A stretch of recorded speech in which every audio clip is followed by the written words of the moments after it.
G'day, Lewis. Good afternoon, Daniel. How are you? I'm well. I spoke to somebody this week and they said they are desperate to hear you play Vienna by Billy Joel on your piano. They want to hear it. Is there any way we can hear it tonight?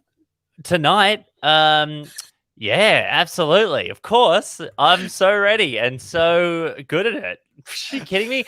People who say that piano takes years to learn are idiots. It's taken me 2 weeks and I know all of the piano. That's it. It's that simple. I always said that about our friend Tim Minchin. I said, mate, you're just an overnight success. One day you could start hitting the keys. Well, I'm ready to be Tim Minchin, you know? I'm ready to get out there, put some leather pants on. I can do a lot of parody songs as well. I can do a lot of good parodies of Billy Joel's Vienna. I've got 10 or 15 great parody songs all about different German towns. It's good stuff. Excellent. Weird Al Hobba, they will call you from now on. Yeah, Weird L. Just L for Lewis. Will L. I'm recording my end of Irrational Fear on Gadigal land in the Eora Nation. Sovereignty was never ceded. We need a treaty. Let's start the show.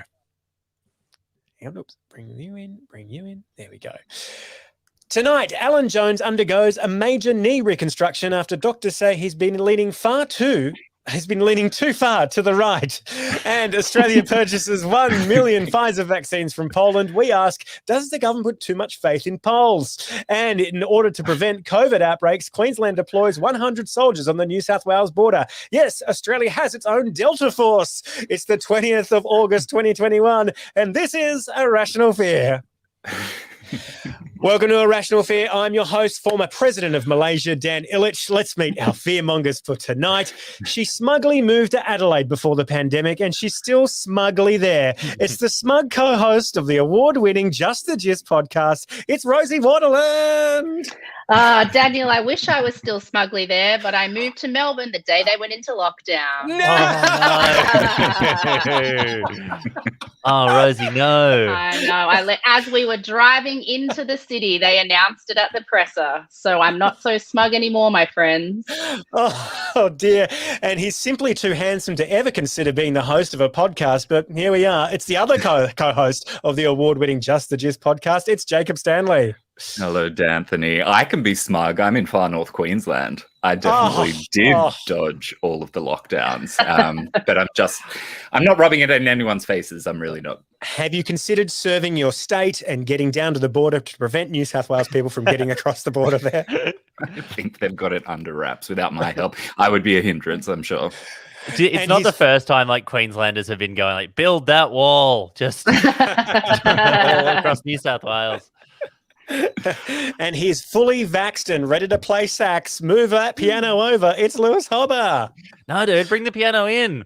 I'm throwing my saxophone away. No, I'm in my constant search for because we're 9 weeks into lockdown now, and pretty much every 2 weeks I try to buy a new thing to keep me occupied. So 2 weeks ago it was a piano. I learned a song. This week, one of those like muscle pounding guns. You know, those ones that like wobble your muscles. So I got that on Monday, and the ones that make it look like you're going to learn you're going to like get your jerk off muscles really strong. Those ones, the ones that shake? Not a shake weight. It's like I don't know if I can say the brand. This isn't the ABC. Like a Theragun, but like a cheap knockoff Theragun from Amazon. And I've got one. Right. They're amazing. They're really good. Yeah, right.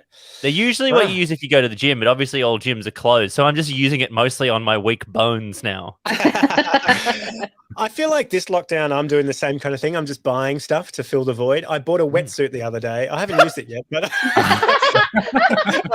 I've lived in Bondi all my life. I don't know how to surf. I'm going to buy the things that you need to do the surfing. The wetsuit's been hanging out there for 4 days. I've yet to go surfing. Do you have a surfboard? No, I don't got. That's the next thing I'm going to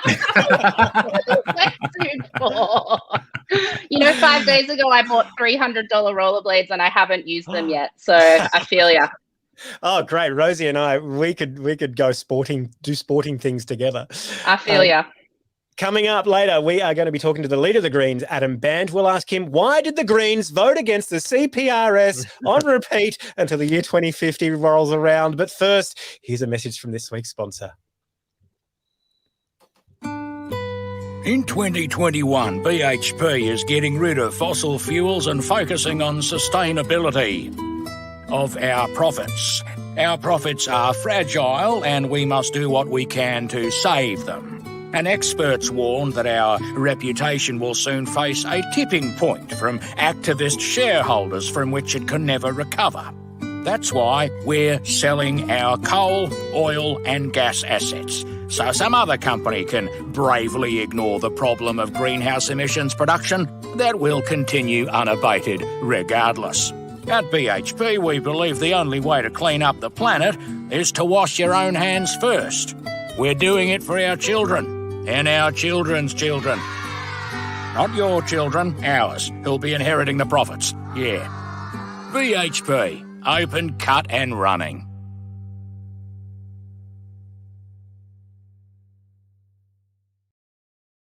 Long tail on that one. Very long tail.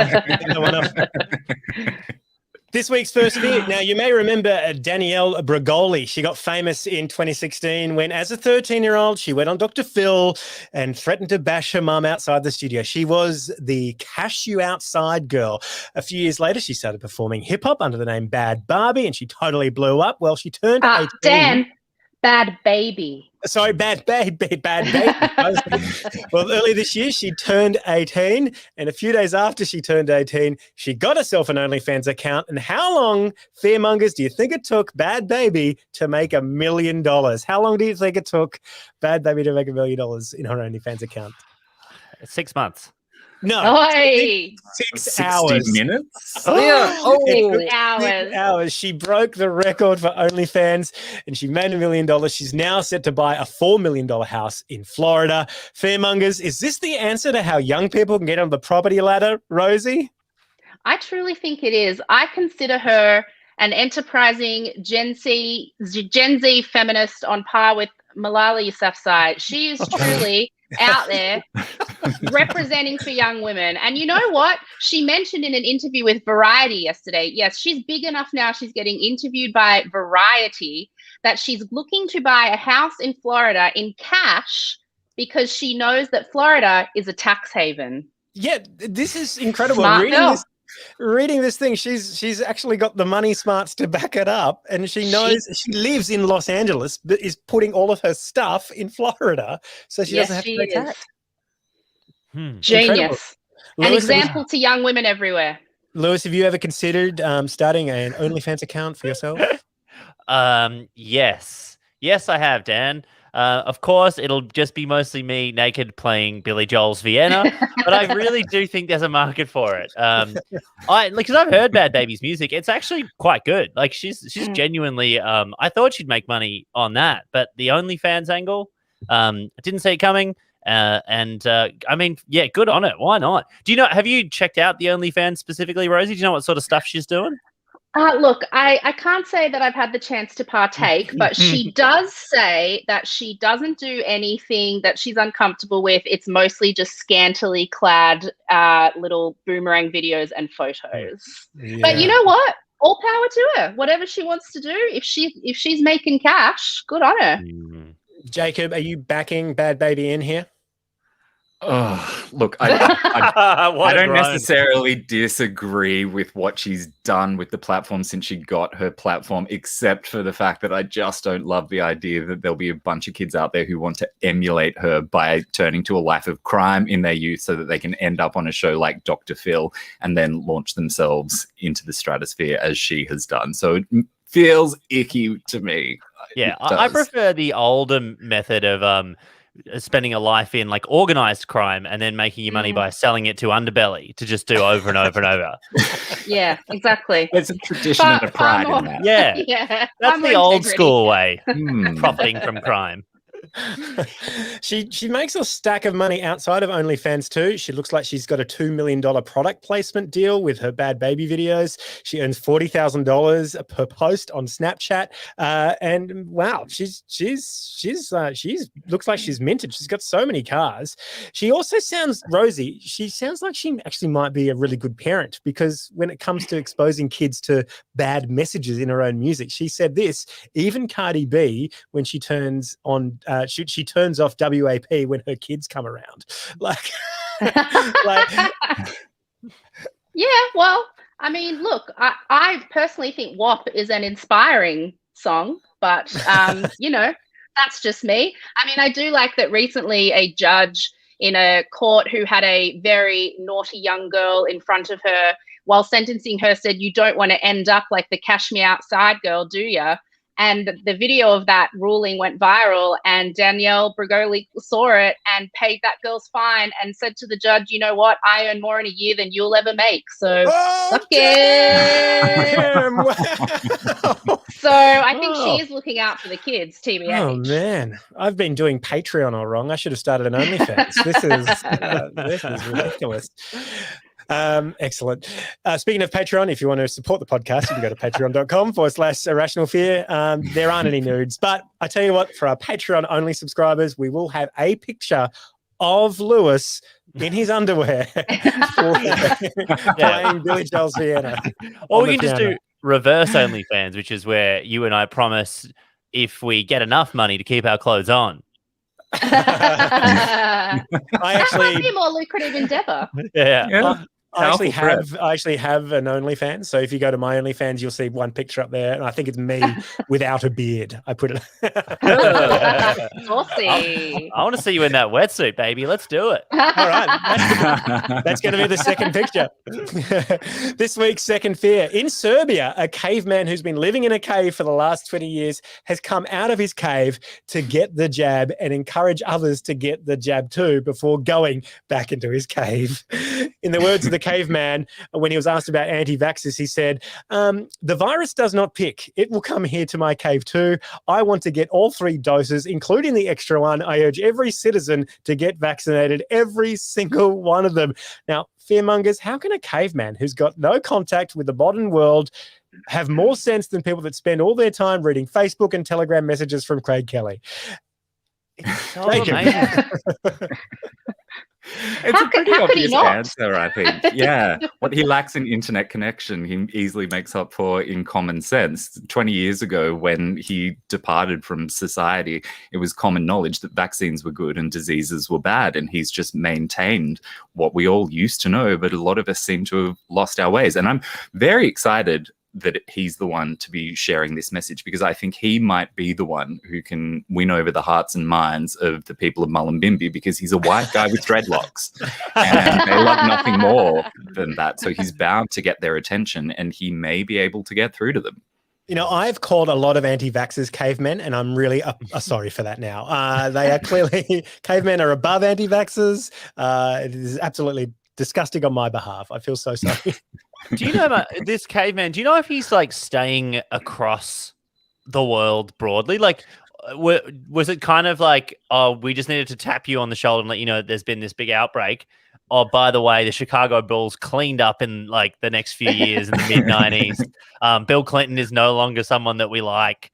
Like, how many things did he have to learn from the early 90s? Wait till he finds out and learns about a guy called Donald Trump and his trajectory.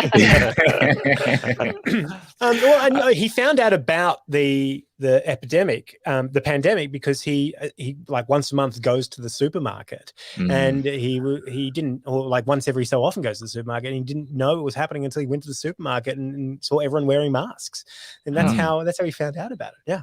Yeah. And then he found out that there was a vaccine on one of his next scheduled visits and said, yes, I'll get right on top of that. Thanks very much. Put it in my arm with no hesitance. There's something to be said for the fact that disappearing for 20 years, he seems better educated than people who were around the whole time. That's a perfect indictment of the modern information system. Totally. As someone whose family is Serbian, I hope that this uncle actually goes and visits some of my blood uncles and tells them to go and get the vaccine. That would be very handy. I hope the supermarket that he goes to once a week is Aldi, and that his cave is just filled with the weird shit from the middle aisle. Yeah. If you went to visit his cave, he knows nothing about the modern world, but he does have like a fishing line and a very weirdly shaped pillow and a bunch of ski gear. Yeah, and you know what? If you're living in a cave, that's exactly what you need. A wetsuit. Every single one of the articles found it necessary to point out the fact that he's got a bathtub that he uses as his toilet. So there's every possibility that, yes, he picked that up in the middle aisle of Aldi. That's probably true. They do sell bathtubs sometimes. Really? No, I watched the video of this guy, and he's got really beautiful eyes. Like he's a good looking caveman. Oh, Are you thinking maybe of that's moving to just the me. cave? I don't know. maybe he needs an OnlyFans.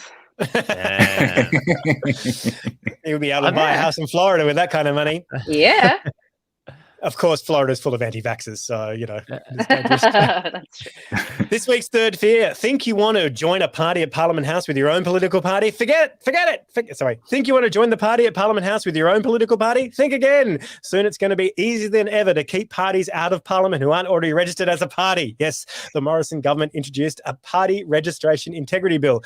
New parties will no longer require 500 members to register. They'll need 1,500 members to register. And new parties won't be able to use a name that's similar to existing parties' names. For instance, you couldn't use the word Liberal, Labor, or the Greens, even if you spell Labor correctly, or the Greens party was about vegetable consumption. You couldn't do that. And you're not allowed to register a party with annoying, vexatious, or frivolous names. Fearmongers, with an election coming up, has this thrown a spanner into the works for any of you who may have considered starting your own party this election? Lewis?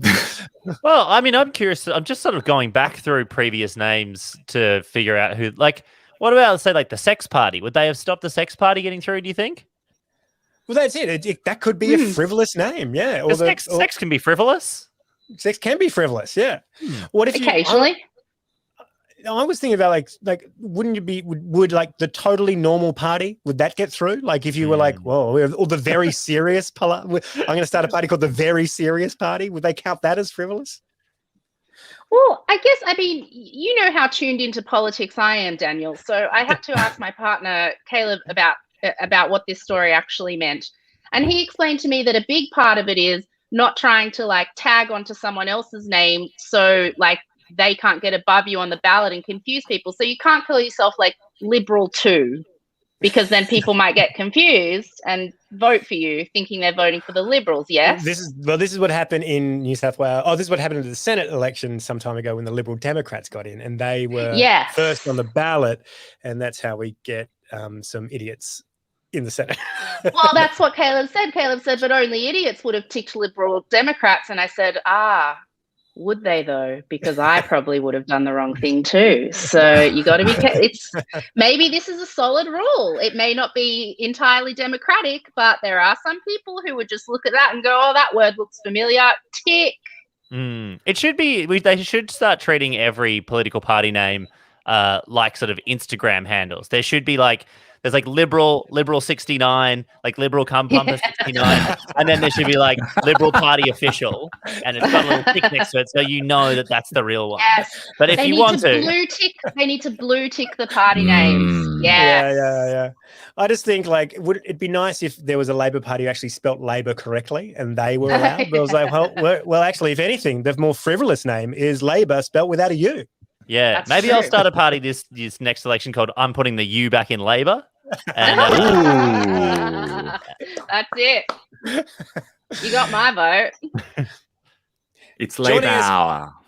Labour Hour. We've got a very special guest this week on Irrational Fear. It's the leader of the Greens, Adam Bandt. Adam, welcome to Irrational Fear. Oh, hang on, I've got to put you in. There we go. Hey, there we go. Hi, Dan. Joining us on Irrational Fear is Adam Bandt, leader of the Greens. Adam, welcome to Irrational Fear. Thank you very much.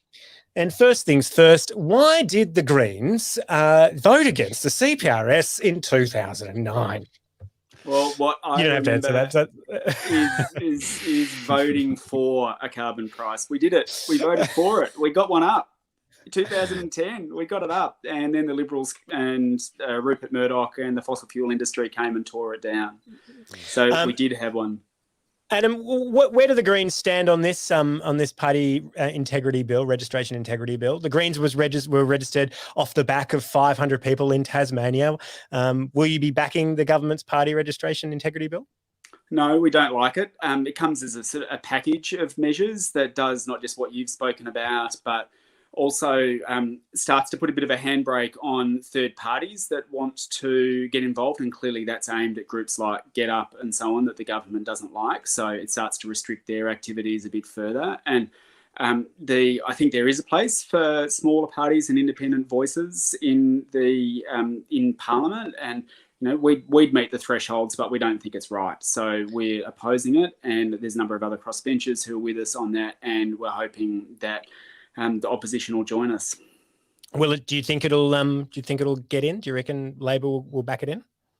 I don't know, and I think there's every chance we can stop it. Like in the Senate at the moment, things hang on one vote a lot, and if Labor decides to join with us and oppose things, often sadly that one vote is Pauline Hanson in many instances, and so like putting your faith in working out what her party is going to do on it is not a great way to run a country, but that's where we're at the moment until we kick her out at this election. But so I'm not going to predict it, but I think there's a good chance of stopping it. So if we kick her out of this election and then change the law so she can't get back in. I like it, Adam. I like what you're thinking here. Now, there's been a lot of talk about climate change this week. I mean, we hear so much about it. I'm sick of it. Is it over yet? Sadly not. It's going to go for a while. And the talk over the last couple of weeks has not been good. And it's another... I don't know what happens, what the metaphor is for after alarm bells ringing loudly, I don't know what the next level is. And we're sort of running out of phrases to say what the scientists are doing, but they're basically saying, look, we kind of got until the rest of this decade. And if we don't fix it, then potentially climate change becomes a runaway chain reaction and we can't rein it in. And that's what worries me. And that's what's been occupying people this week. I really did enjoy the scientists using code red. I think quoting A Few Good Men is the best way to get people's attention. That was very, very good.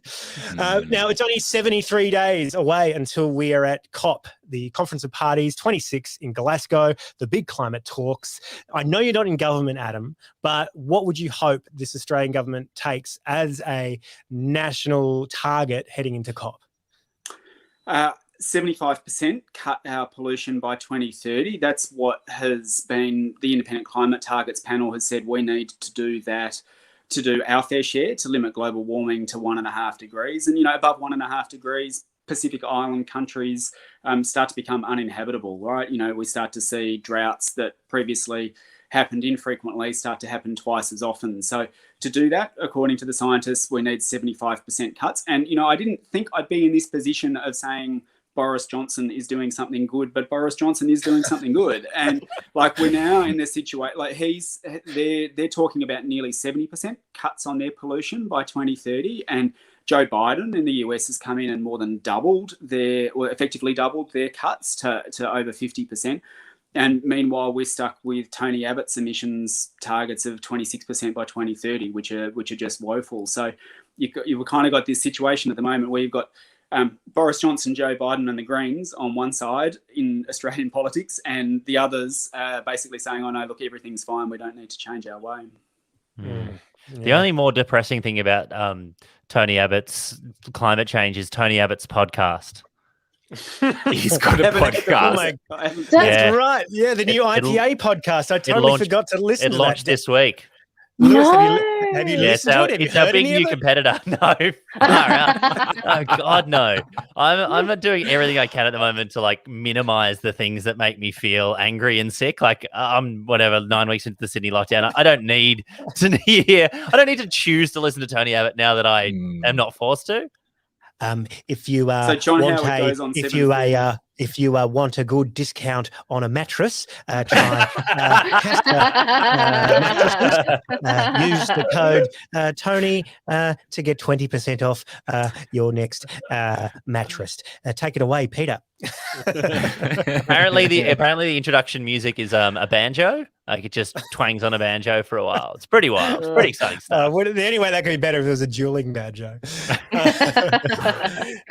Hey, no disrespect to you guys, but I think John Howard gets invited on 7:30, and Tony Abbott starts his own podcast. I think. Yeah. Adam, Bandt, only serious leaders get invited to come on podcasts. So, count yourself lucky. Hey, look, I interviewed Chris Bowen today. Chris Bowen is the Shadow Environment Minister. And in the same breath, he gave this speech about Labor's COP targets, what he would love to see the Australian government take to COP. But in the same breath, he said, we need to put aside petty politics. And then at the same time, he said, the Greens don't have a transition plan for workers in fossil fuels and they can't be trusted. I told him, I'm pretty sure that's wrong. Was I right in telling him that was I right in telling Chris Bowen that he was wrong? You're correct. I mean, I've introduced a bill to establish a transition authority to ensure that we have a phase out of our coal-fired power stations and coal mining in a way that looks after the workers and communities in those regions. And I've actually travelled around to coal communities around Australia to basically walk in and say, the Greens are here. We want to phase out coal, but we want to have a discussion with you about how we do it, and held public meetings at the Lithgow and Muswellbrook workers clubs, and had guys in high-vis vests with arms folded sitting down the front glaring at us all the way through the speech. And they come up afterwards and they say, look, don't agree with everything you say, but you're the only ones who are actually being honest with us about the need for a transition. So we've put a lot of thought into it, and we've got to grow industries in these regions, because like the people who work in those areas, it's basically, it's like asbestos. Like now we didn't know before that it was doing us harm. We know it now, but it's not the fault of the people who work there. And like they've helped us keep the lights on. We owe them a debt. And so we put a lot of thought into having a proper transition plan that looks after workers and communities. Lewis and I did a show at the Hunter 2 months ago up in Newcastle, and it's so interesting talking to folks after that show, because they know that fossil fuels is going to have a sunset time. They're just waiting for someone to put in the solutions to get them the next career. It's really strange. Sorry, Adam. It seems that we've seen it done really badly in this country, right? Like we've seen transition happen and just come and slam communities, but we've also seen it done reasonably well. Like, the car industry was a really bad example. Like they just shut it down overnight, and all of a sudden people lost their jobs and they didn't have anything secure to move into. But we know this is coming, right? And the people in these areas know it's coming. So like we can say, let's make this the place that we are going to create green steel and build green hydrogen. Like let's make it an energy and a manufacturing power base. It's within our wit to do it. Yeah, I was going to say, it was really interesting when we were doing the Irrational Fear shows in, climate vulnerable communities, and particularly communities that had a lot of fossil fuel industry. And we would be chatting to them afterwards, and so many people would say, like, no one is more guilty, like has this more sense of climate guilt than me. They're like, I go underground and I know what I'm doing, but it pays for my kids. This is my life. It's what my parents did. And the things that they're like, I couldn't have more solar panels on my roof. I couldn't be having shorter showers. Like everything I do in my life is about trying to mitigate this. But I also just don't feel like I've got a way out here. Like it's sort of, what they would all call the sort of golden handcuffs of that industry. Yeah, and that's up to us to do it, right? That's what government is for. Government is about saying, here's a change we need to make, and we've got to look after people along the way. And the good news is, like in those places in New South Wales and Queensland, like in many of those areas, there's a lot of sun, there's wind. We could actually use that to create electricity that we then use to create other products, and we could be creating zero carbon steel here in Australia, zero carbon products to sell as the rest, zero pollution rather, products to sell the rest of the world. Like we can start doing this stuff, but we just need government to do it. Speaking of people getting in the way, I've been hosting the Better Futures Forum this week, Adam, and Matt Keane said at the forum, he said, if you're getting in the way of climate action, get out of the way. He's a Liberal minister. Who was he talking to there? Most of the Liberal Party, I would think. And, and he also said, this is your opportunity, send a message by voting. And I couldn't agree with him more, vote Greens. I didn't imagine that was all of a sudden going to be doing our ads for us, but thank you very much, Matt. Well, Adam, let me ask you, like, if you could pick anyone to join you on the backbench, could be from any party. Let's play a bit of fantasy backbench here. Who would you pick? So they go on the backbench? Yeah, or the front bench. Yeah, or the front bench. Okay. Joel Fitzgibbon, put him on the backbench, and then sack him. I think it's probably the only way he's going to get out of Parliament at this rate. I asked Bowen about Matt Keane's quote about getting out of the way, and I said to Matt, I said to Chris, that's a pretty decent sledge against Joel Fitzgibbon, isn't it? Well, I mean, it is like how worried should we all be? Do you think, Adam, about the fact that there doesn't really appear to be any sort of effective major opposition? Obviously, there's the Greens and there are parties, but in terms of whether it's Liberal or Labor, the big two, neither of them seem to have any kind of desire to make any real change here, or whether it's desire, they don't seem to have the spine for it. Well, this is what worries me, is that you've got the United States President Joe Biden saying the climate crisis is an existential threat. You've got Boris Johnson and his government saying we've only got a short period of time to act. You've now got the United States, which is supposedly Australia's biggest and closest ally, publicly speaking, saying Australia's targets for 2030 are not enough. We need to do something about it. And while the rest of the world is saying, waking up and listening to the alarm bells saying, right, we've only got a short period of time to turn around, and they're actually trying to do something about it, we're trying to hold them back. And it's a real worry. And like the Greens are in there trying to hold Scott Morrison to account. I want to see the end of the Scott Morrison government in the next election. I really do. Like they're climate deniers. They are increasing inequality in Australia, and we've got to kick them out. But it's getting pretty hard to try and put the pressure on them and hold them to account when the others, like Labor's voting with them to open up new gas fields in the Beetaloo, right? We should be keeping it all in the ground, and working out how to transition away from it, not working out how we can open up these new gas fields in the Northern Territory. And in those gas fields in the Northern Territory, there's about 70 years worth of Australia's pollution there. So I'm glad that, Labor's starting to take a small step towards the side of science. But what we really need to do is put the acid on Morrison in the lead up to that climate summit at the end of the year, so that he goes there and joins Joe Biden and Boris Johnson, instead of hanging out with Saudi Arabia and Russia, which is where we are at the moment. Some of my favourite liberal democracies, Saudi Arabia. very open societies. No one goes to jail for speaking against the government there. No, very transparent. Rosie, Jacob, do you want to ask Adam anything before we wrap up? Jacob? I'm so sorry, I didn't prepare something to ask No, you, that's Adam, okay, that's fine. That's it. No. I didn't send anything through. Well, thank you so much. It was absolutely great to have you join us, Adam. Appreciate that. A big thank you to all of our guests tonight: Jacob Stanley, Rosie Waterland, Lewis Hobba, and Adam Bandt. Have you guys got anything to plug? Jacob, do you want to plug anything? Oh, well, I suppose we should mention our little podcast, Just the Gist Podcast. You can follow us on Instagram at Just the Gist Podcast. We release new episodes weekly-ish. We share crazy, wild, true stories in a very easy to digest way, so you'll be able to remember all the cool details and then share them at a dinner party. Oh, I think that's the first time he's ever done a plug. Good job. It just comes naturally. Rosie, do you want to plug anything? I guess I will also just say plug Just the Gist. Oh, and follow Jacob William Stanley on Instagram. Get his follower count up. Yeah, he's got to get that OnlyFans money going. Got to get that cash me outside girl level cashola coming in. Adam Bandt, would you like to plug anything? Yeah, the next election's going to be really close. We've got the chance to kick Scott Morrison out, vote Greens, and now our seem frivolous. And put it in balance of power. And lastly, Barley, Sean Locke. And funny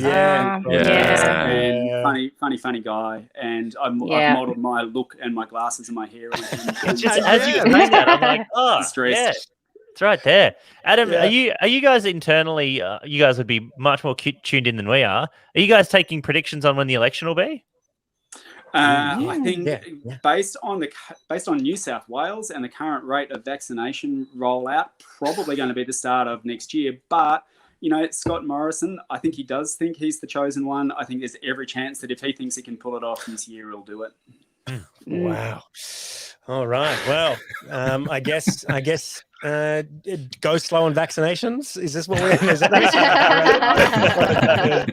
probably the wrong message. That's probably the wrong message. Big thank you to Road Mikes, our Patreon supporters. The Rubber Chicken Comedy Hub in South Melbourne has become a Patreon supporter. Maury Morgan, Simon Neville, a new Patreon supporter. Someone called Peter is a new Patreon supporter. Michael Mazengub from A New Economy has joined us as a Patreon supporter. Someone called M. Griffin. Thank you also very much. And please head to patreon.com/Irrational Fear.